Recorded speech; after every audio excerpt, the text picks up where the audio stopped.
Hi, it's Jamie, Progressive #1, #2 employee. Leave a message at the... Hey, Jamie, it's me, Jamie. This is your daily pep talk. I know it's been rough going ever since people found out about your a cappella group, Mad Harmony, but you will bounce back.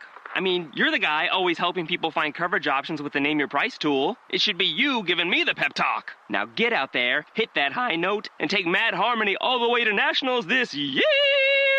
Sorry, it's pitchy. Progressive Casualty Insurance Company and affiliates. Price and coverage match limited by state law.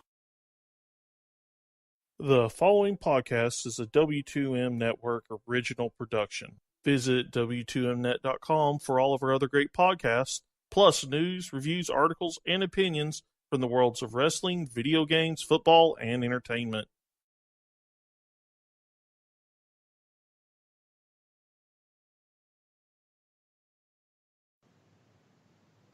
I'm not ready. No, I'm kidding. Hi, everyone. Welcome into the Wrestling to the Max 205 Live and Mixed Match Challenge review. My name is Harry Broadhurst. I am your host. Joining me now, as per usual, the third man in these broadcasts, Brandon Biskobing. Hey.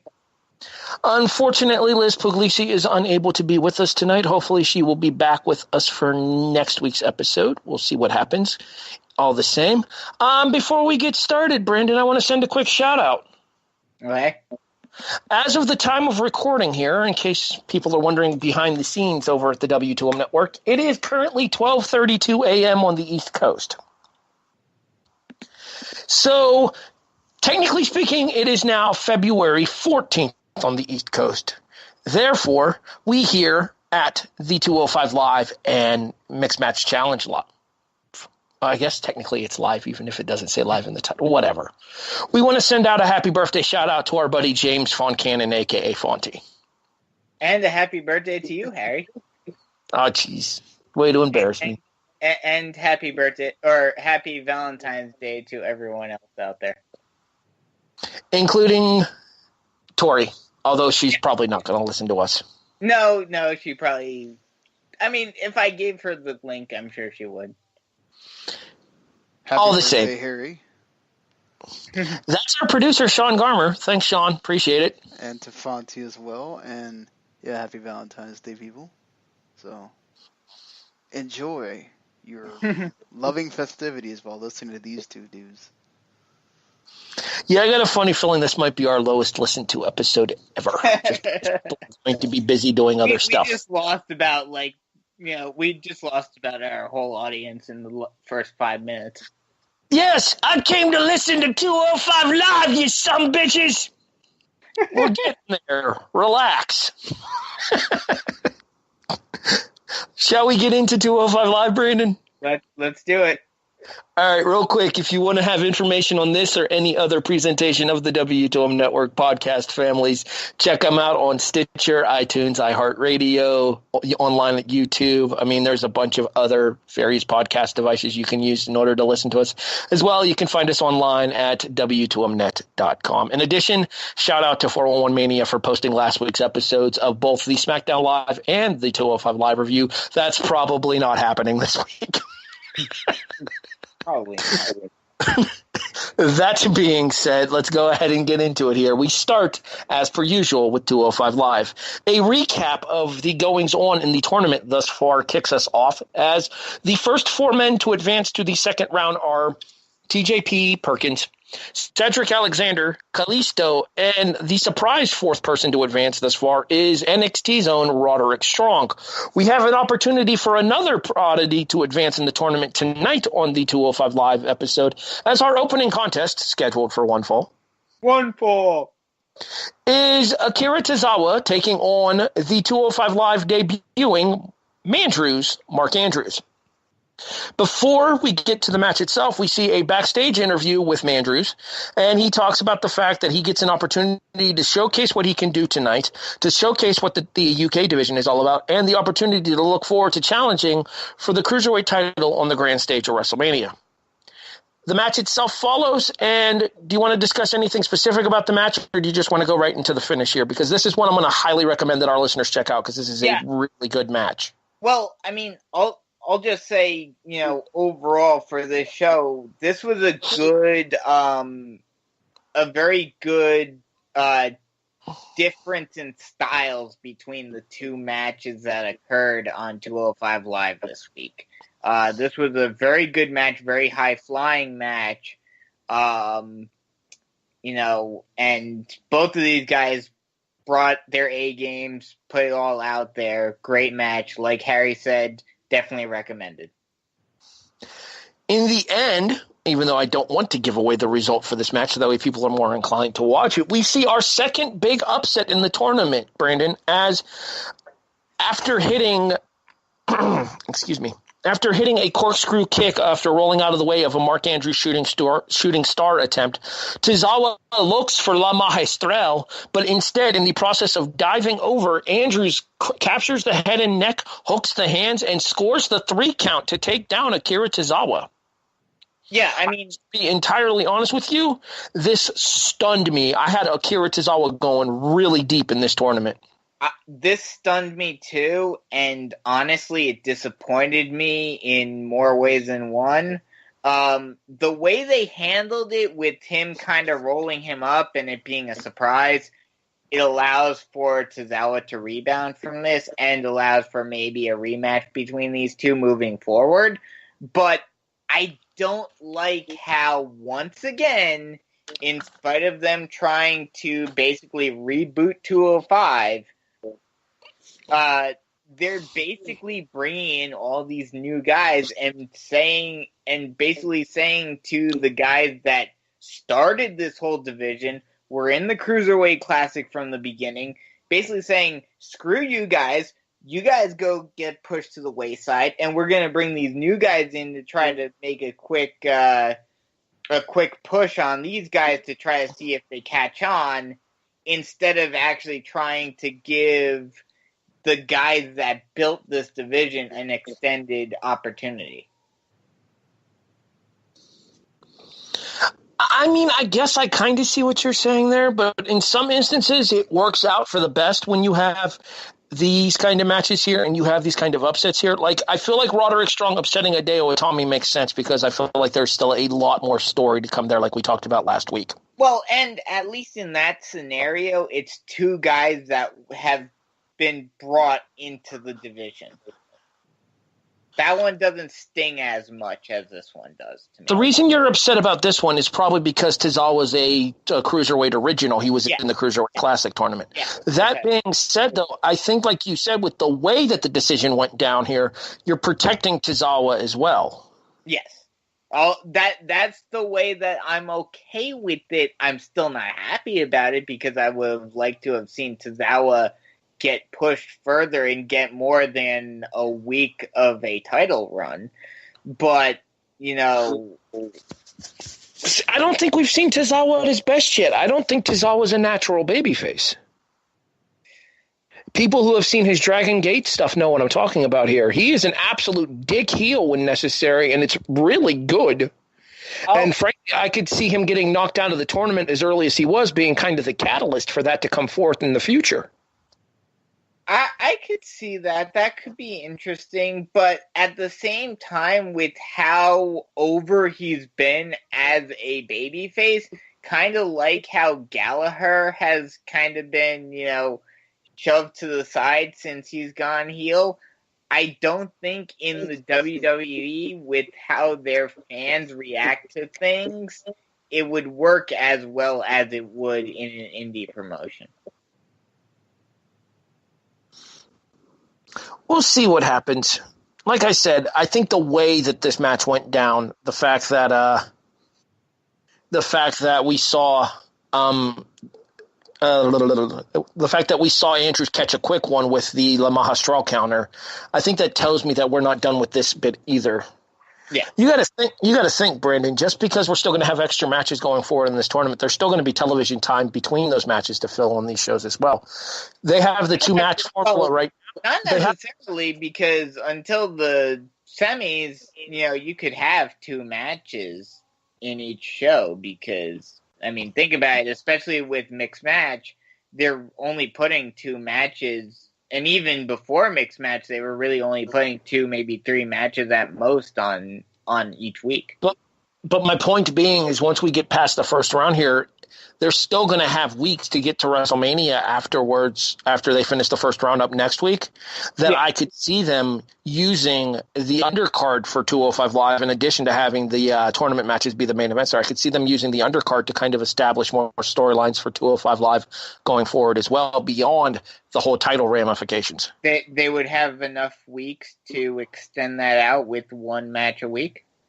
2 matches. You could still do 2 matches a week, but just have one of them be a tournament match and one of them be a... No, but that's what I'm saying. One tournament match a week. Yeah, because you would have the 2 weeks of the quarterfinals and then 1 week of semifinals. Oh, okay. Okay, yeah, you're right. Because there's only going to be, after next week here, there's only going to be 5 matches left in the tournament. Yeah. Or wait, hold on. Let me do the math here. No, there will be 6. There will be, 6 matches left in the tournament. So, okay, maybe you might have to worry about the timing in regards to getting other people on. I mean, there's other ways to tell these stories, too. There's still a WrestleMania pre-show as well where they could have stuff get developed as well. True.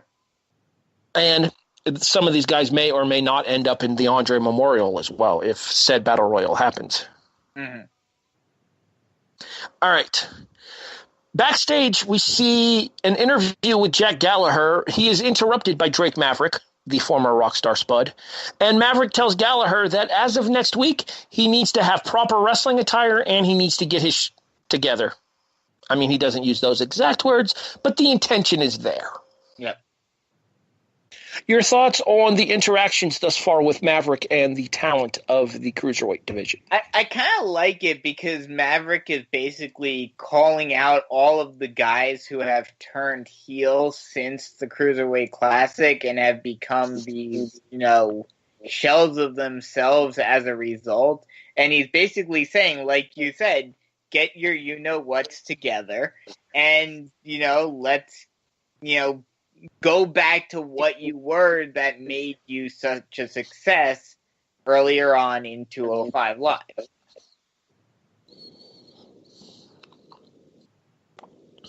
Our main event, well, I mean, technically, before we get to the main event, there is an announcement for the other match for next week, as it will be Arya Daivari taking on Buddy Murphy. For those of you collectively wondering, who? Would Mr. Alexa Bliss be a proper description? Yes. Probably not.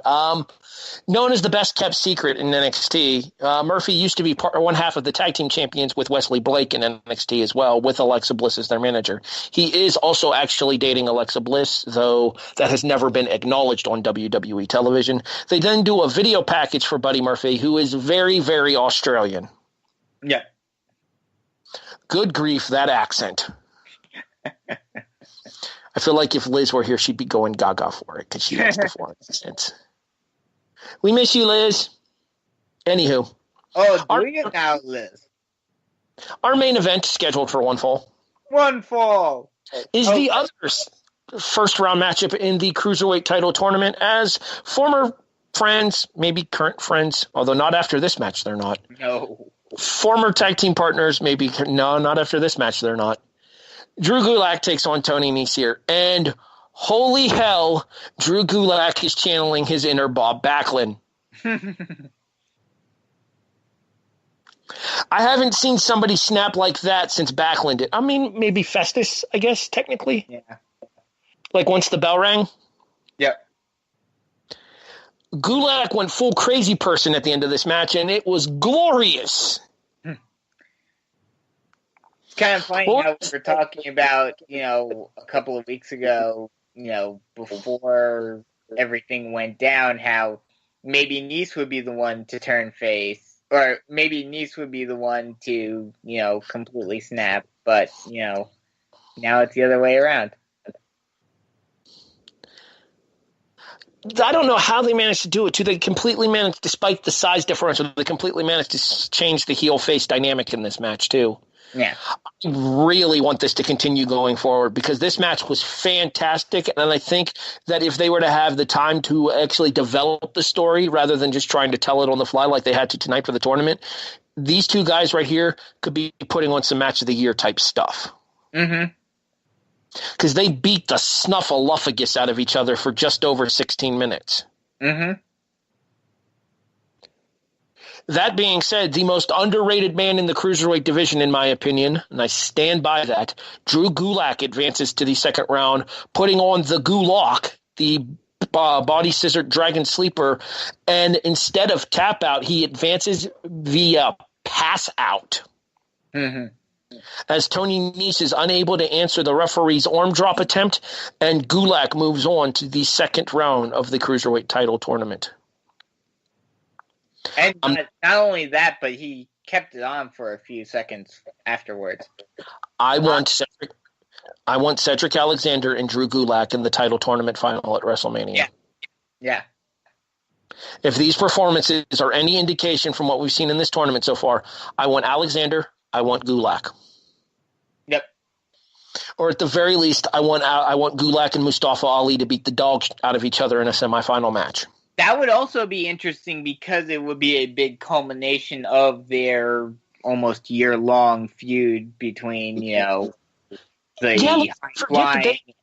Let's not forget that they had a really good 2 out of 3 falls match on 205 Live a couple of months ago. That's also true.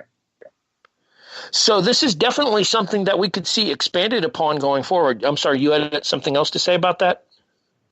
Well, about the match, I was just going to say that, like I mentioned before, this was the kind of counter to the very high-flying match between Tozawa and Mandrews. This was, the very much ground and pound style that these two implement, but it worked.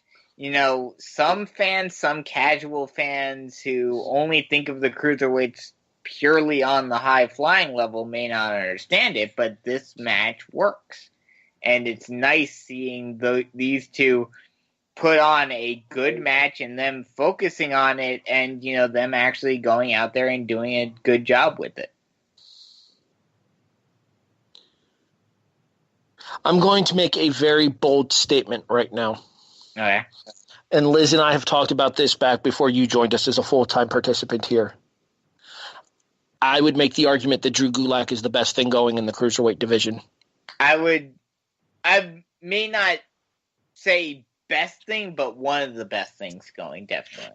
There's no doubt in my mind he is the best thing going in the Cruiserweight division. There is nobody in this division that blends the character work, the in-ring ability, and the mic skills that Gulak has. The one thing I will say, though, especially with the rumors coming out about how 205 is being run moving forward, it's going to be a little disappointing not seeing the character work with him, with the whole Drewtopia and, the PowerPoint presentations and all of that. I still think we get that going forward, though. I think you have to wait till we get through the title tournament in order to be able to get back to more storyline-based progression as well. But I don't think that the PowerPoint presentations and the Drewtopia of a better 205 Live goes away. Okay. I really don't, and I think that's one of the more entertaining aspects, and it was kind of stifled when he was part of the Zoe train, and now that Enzo is gone, he can go back to having that kind of character development that, in my opinion, made him stand out so much once 205 Live originally launched in the first place. That's true. All right, Brandon, that officially wraps us up for this week's episode of 205 Live. Again, next week on the show, it is Jack Gallagher versus Mustafa Ali, and Arya Daivari taking on the debuting Buddy Murphy. Scale of 1 to 10, where do you fall on tonight's episode? Well, before I go into my scale, let me just say one thing. You saw it, I did not, but, Buddy Murphy must have lost a ton of weight to get into 205.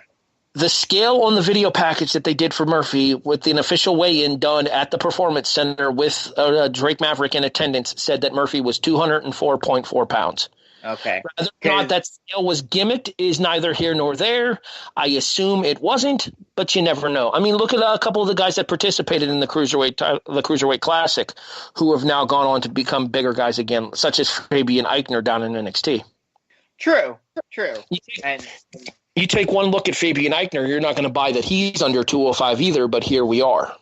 True. And, I mean, they did the whole thing with apparently Cedric lost a lot of weight going into the Cruiserweight Classic. So, I mean, it could certainly be believable. I just, when I heard that he was announced, I automatically looked at the Wikipedia page and it said he was like 224 or 220 something.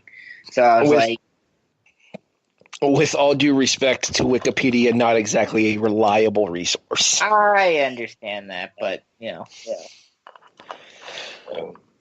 Maybe they could do like the Crash Holly gimmick, or not the Crash Holly, the Matt Hardy gimmick with him, where he has to make weight before all of his matches. I think that would be kind of. That was he could be Mattitude. Yep. Needs a little MFer. I wonder what Shannon Moore. No, I don't. Take that back. Not putting that into the universe. Stay away, Shannon. All right, scale of 1 to 10 for tonight's episode of 205 Live. I'll give it a 7.5. It was a solid. Go ahead. It was a solid. It was a solid 205. They had a decent. They had 2 very good matches tonight. Some decent promos in the back, and it was a solid 205. I'm actually going to go a little bit higher than you did. I'm going to give it an 8. All right. In my opinion, this was the best WWE show of the week. And this is despite a really good Raw and a, by and large, relatively strong SmackDown. Mm-hmm. I mean, SmackDown wasn't bad. It was just convoluted, as we talked about during the SmackDown Live review, which you can listen to on many of these same podcast affiliates here on the W2M network.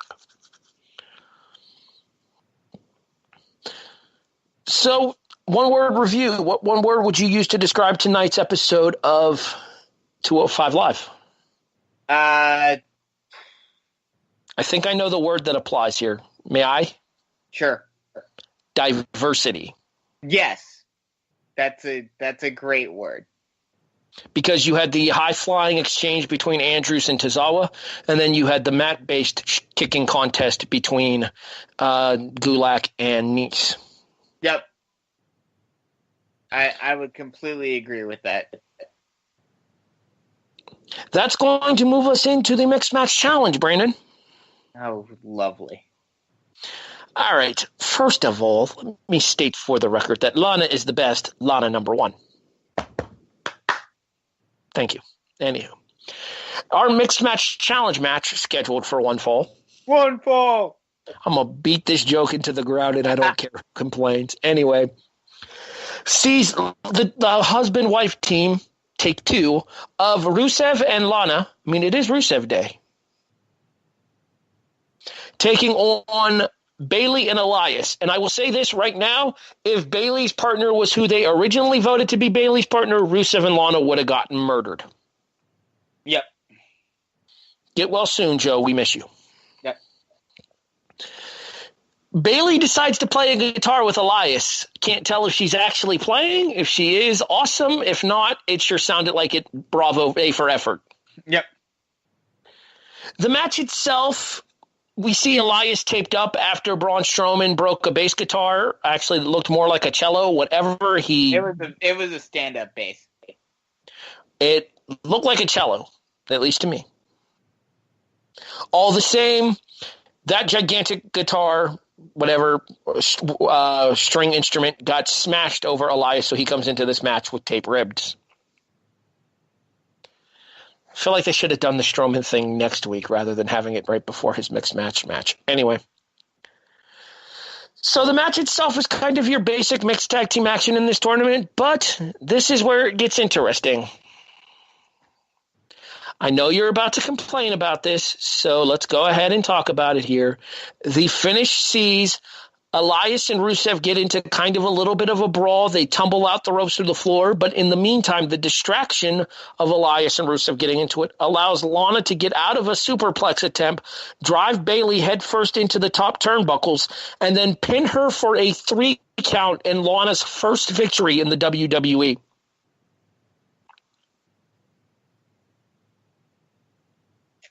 I know this isn't a video podcast, but I am shaking my head right now.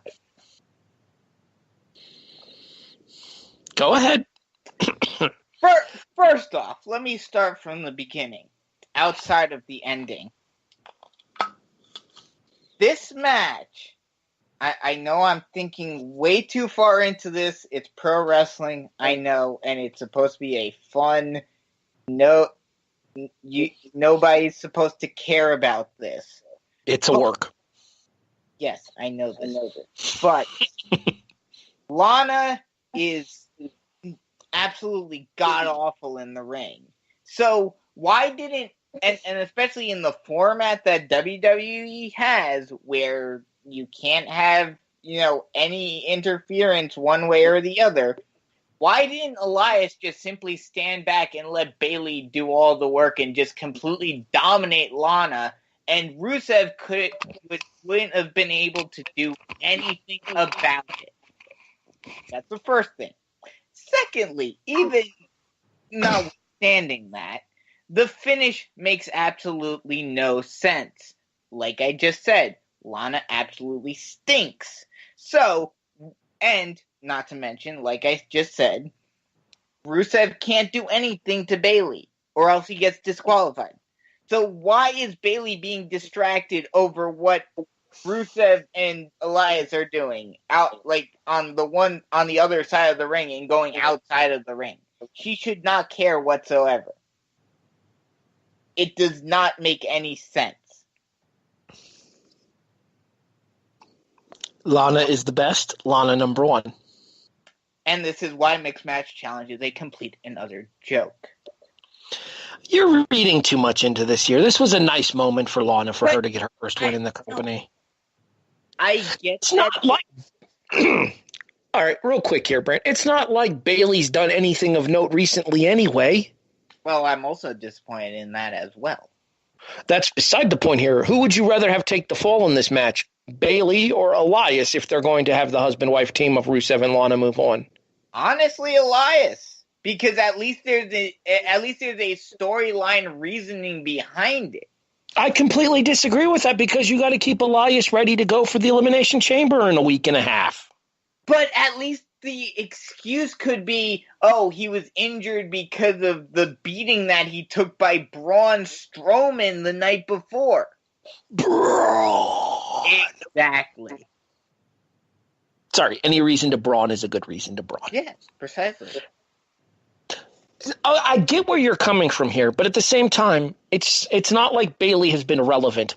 Do I like that? No. And especially after Bayley got a huge win on Raw last night. I'll agree with that, but and I mean, if you're trying to, I get that these may or may not, probably, hopefully, do not have any relevance in storylines moving forward, but if they do, if you want to make Bayley basically the female Baron Corbin where she makes stupid decisions time and time again, then okay, this makes complete sense.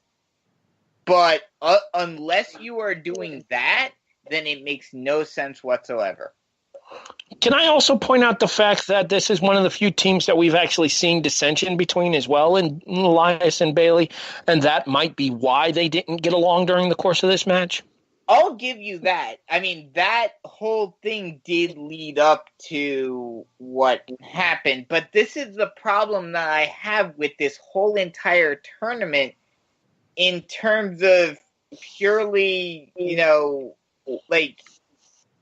trying, I get that WWE does not care and they, flaunt the fact that it's a work now and, they don't care about having any sort of realism whatsoever.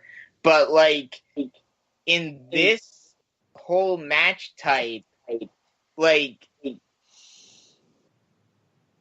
they make these rules because they don't want to have any intergender stuff. Yet, when it suits them, they make their performers look like complete and utter idiots for basically either disregarding or not understanding said rules. I'm going to say that I think you're reading too much into this. I think the Mixed Match Challenge is kind of its own animal, and that it's not real. I completely get this, and this is why I do not care about it, is because I know it's basically just a complete joke. It's just a test run, which the WWE are being idiots for, using this as the test run for Facebook Live, because anyone with half of common sense who actually wants any sort of, relevance to what they're watching is just going to tune out automatically. It just doesn't work. Mixed tag team matches just do not work in WWE's situation.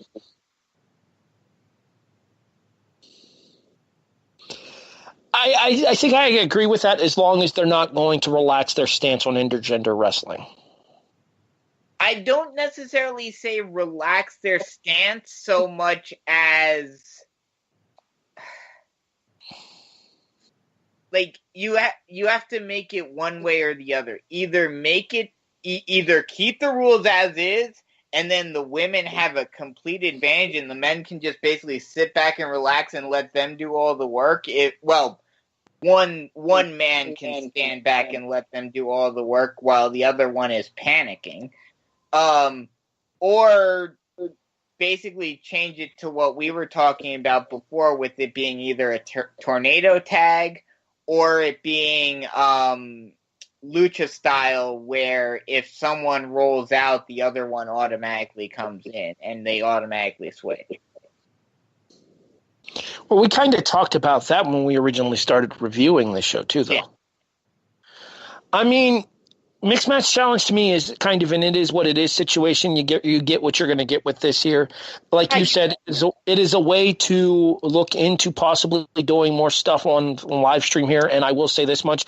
I think they need to work on fixing the streams as well, because I don't know about you, but I get some really bad buffering issues on occasion with these streams. I mean, I haven't really paid attention to it nearly as much as you have, so I wouldn't know as much. But like I said, if they were really actually legitimately trying to make this as a new alternative or a new way to stream WWE, or use this as a pitch to sell, more WWE to Facebook, then this was a completely boneheaded decision by WWE, because there is a very, even smaller than, I don't know what the numbers are, but I would say that there is an even smaller niche audience that's looking for mixed tag team matches than there is even for cruiserweights. And those people that are looking for mixed tag team matches are going to tune out when they see the style of matches that WWE are putting on, especially with a bonehead decision like tonight. Well, okay, boneheaded is your opinion. Some of us are actually okay with this here. And again, it has to do with, in my opinion, the fact that Elias and Bayley never really got along, so it makes sense that they wouldn't get along in regards to their match as well. Regardless, the one thing I will agree with you that you said there is that there are better places to find mixed tag team wrestling in regards to how it's done and how it's presented. Exactly. This is, like you said, though, and we've talked about this from the start with this year, it's a niche product. It is an attempt from the WWE to let their superstars have some fun. So, frankly, I'm okay with this presentation here. I'm not going to read too much into this. I'm going to give them a pass on some of the decisions that may end up bothering me in other situations. I mean, I just like having consistency, and if I'm going to watch something, I'm actually going to want it to actually make sense. So, it's more of, the only reason why, I might have watched this one just because I like both Bayley and Elias, so I had a horse in the race, for this one. But the fact that it, especially considering I had a horse in the race and said horse made a boneheaded decision to lose, yeah, it's gonna annoy me a little bit. Like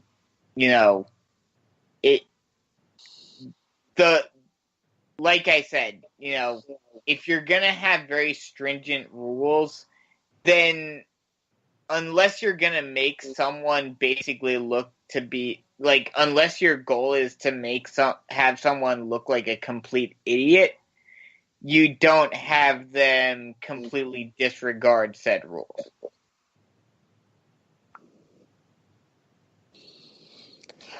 And with that being said, we have to put a rating on this particular episode of the Mixed Match Challenge here. I'm going to go first with this one. I'm going to give it a 5.5. The match itself was nothing special, but I appreciate the character work. And as somebody who has been following the careers of Rusev and Lana since they debuted on the main roster, and as somebody who is a massive fan of Rusev, it is Rusev Day. It's a nice moment for me to see Lana get her first win in the WWE ring, even if it does come at the expense of Bayley.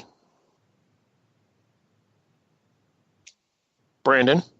I'll give it a 3, and that's being generous and the only reason why I'm giving it that was because of the funny moments that we got pre-match between Bayley and Elias being in the ring, and then the whole Rusev Day with the Lana chant and everything.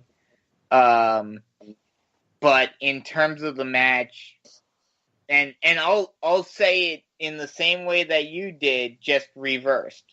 With me being a huge fan of both Bayley and Elias since they've been in NXT since day one, the fact that they have reduced Bayley to making such a boneheaded decision, it hurts me immensely that, this is where Bayley has fallen to. No need to do a one-word review for this show. It's only one match. It seems kind of counterproductive to do so. Therefore, where can people find you online and on other shows, Brandon? They can find me online on Twitter at Bisco_GothamSN. And they can find me on the kickoff with you and Eric and Jason. Yes, I was getting to Jason. Not this Wednesday, but next Wednesday we will do our year-end review and year-end awards. And then Jason and I, at some point, will start a fantasy football podcast. And then you and I will be starting How the War Was Won about the Monday Night Wars at some point. Like he said, we do the SmackDown and 205 Live reviews here for W2M, obviously. We do the Kickoff, which is our weekly football show, although we will be going into off-season mode following next week's year-end awards show. You can find me on the Raw Reaction every Monday night at 11:30 with Tony Acero and Andrew Ballas. You can find me on Wrestling Unwrapped with Patrick Ketza. Traditionally, Liz Puglisi joins us for these W2M SmackDown Live and 205 Live reviews as well, but unfortunately not with us this week. Hopefully she'll be back with us next week. So for our executive producer, Sean Garmer, our co-hostess with the mostest, who is not with us today, Liz Puglisi, Brandon Biskobing, I'm Harry Broadhurst, thanking you for listening to the W2M Network, Wrestling to the Max 205 Live and Mixed Match Challenge review here on the W2M Network. You can find us online at www.w2mnet.com. And in addition, you can find us anywhere you listen to podcasts, iTunes, Stitcher, iHeartRadio, Google Play, YouTube, you name it. You can find us there. Just search for W2M Network. Thanks for listening, everybody. We'll catch you next Tuesday night.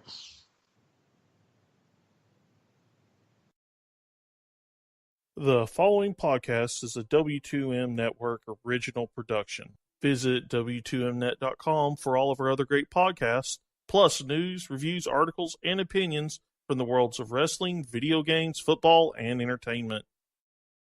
Hey, Liz. Yeah? Want to run out for a little treat? Absolutely. Great, because right now, Tim Hortons has this deal. A small hot chocolate or French vanilla is just 99 cents. Wow. All right, how about this? When you're ready to go, shoot me a text. That was fast. Let's go. Better hurry. This sweet deal is not going to last. Right now, treat yourself to a small hot chocolate or French vanilla at Tim Hortons for just 99 cents. Great quality at a great value. It's all good at Tim Hortons. Limited time only at participating restaurants.